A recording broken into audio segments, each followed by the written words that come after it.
Precisa cancelar a net? Chama o Meirelles. Precisa pedir um aumento no limite do cartão de crédito? Chama o Meirelles. Tá tentando resolver um problema com o aparelho quebrado? Chama o Meirelles. Não consegue arrumar um crush na vida real? Chama o Meirelles. Não entendeu? Ele vai te explicar. Prazer, sou o Meirelles. Aquele cara que os governos chamam para resolver problemas que eles não sabem a solução.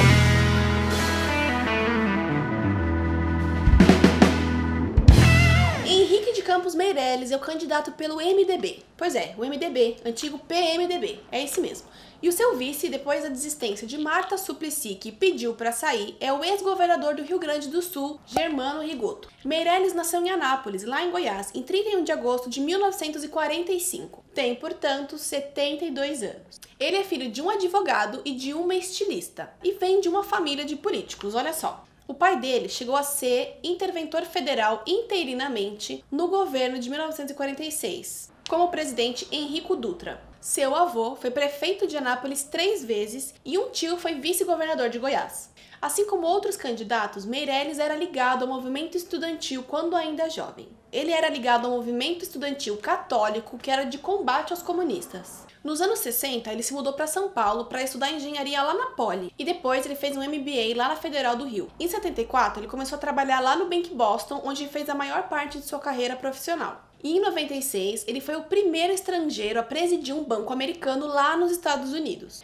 Até 2002, ele era o presidente mundial do banco quando decidiu voltar para o Brasil e entrar na política. Foi aí que ele se filiou ao PSDB para concorrer como deputado federal, e ele foi eleito como o mais bem votado de Goiás. Durante essa campanha, ele desembolsou R$887 mil para se autofinanciar, mas 2 meses depois ele decidiu renunciar ao cargo antes mesmo de tomar posse, aceitando um convite feito pelo ex-presidente Lula para que ele fosse o presidente do Banco Central. Foi aí que Meirelles tomou posse nesse novo cargo em janeiro de 2003, junto com o ex-presidente Lula, e permaneceu nesse cargo até o fim do mandato do petista em 2010. Historicamente, ele foi o presidente que ficou mais tempo na presidência do Banco Central. Depois disso, ele foi convidado por Dilma Rousseff para assumir o Conselho Público Olímpico, que é um órgão que coordenou as ações governamentais para a realização dos Jogos Olímpicos em 2016 no Rio. Em 2011, ele se filiou ao Partido Social Democrático e, ao mesmo tempo, voltou a trabalhar no setor privado. Ele trabalhava na implementação do Banco Original, que pertence ao grupo JF da família de Joesley Batista. Filiado ao PSD, ele pensou até em se candidatar à presidência em 2014, mas acabou desistindo da ideia. Já em 2015, ele foi indicado a assumir o Ministério da Fazenda durante a crise do governo Dilma, mas ele só assumiu o cargo depois que Dilma foi afastada, que aconteceu em maio de 2016, bem no meio do processo do impeachment. Depois, a convite do presidente Michel Temer, ele se tornou figurão da equipe econômica responsável pela PEC do teto de gastos e pela reforma trabalhista. Mas, em abril desse ano, ele deixou o cargo para concorrer à presidência pelo MDB. Onde está no espectro ideológico? Bom, Jurema, já que Meirelles fez grande parte da sua carreira profissional no mercado financeiro, ele é um candidato liberal na economia. Ele defende duramente o controle da inflação e das contas públicas e, em outras palavras, ele é um grande apoiador do congelamento dos gastos públicos pelos próximos 20 anos. Ele é extremamente contra a intervenção excessiva do Estado e a favor da livre iniciativa. Mas, sobre temas comportamentais, ele é um pouco mais imparcial. Sobre o aborto, ele decidiu não se posicionar firmemente e disse que é preciso respeitar a lei, que, no caso, proíbe o aborto em certas circunstâncias. Mas ainda disse que ela é extremamente favorável a liberdades individuais.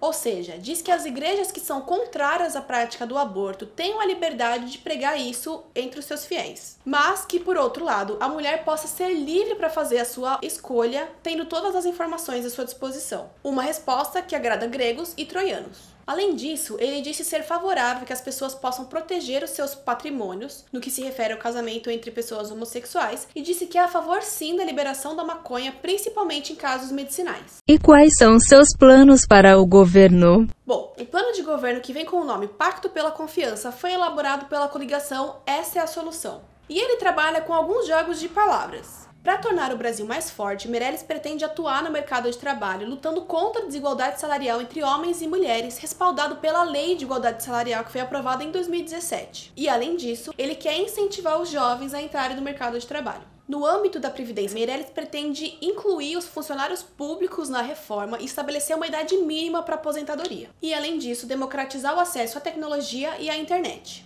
Para tornar o Brasil mais justo, Meirelles pretende criar o Pró-Criança, que é um projeto que permite que todas as famílias que sejam atendidas pelo Bolsa Família possam deixar as suas crianças em creches particulares. Para tornar o Brasil mais integrado, ele pretende investir em obras paradas, repensando os processos de expansão do Brasil e acelerando processos de privatização nos locais que forem necessários.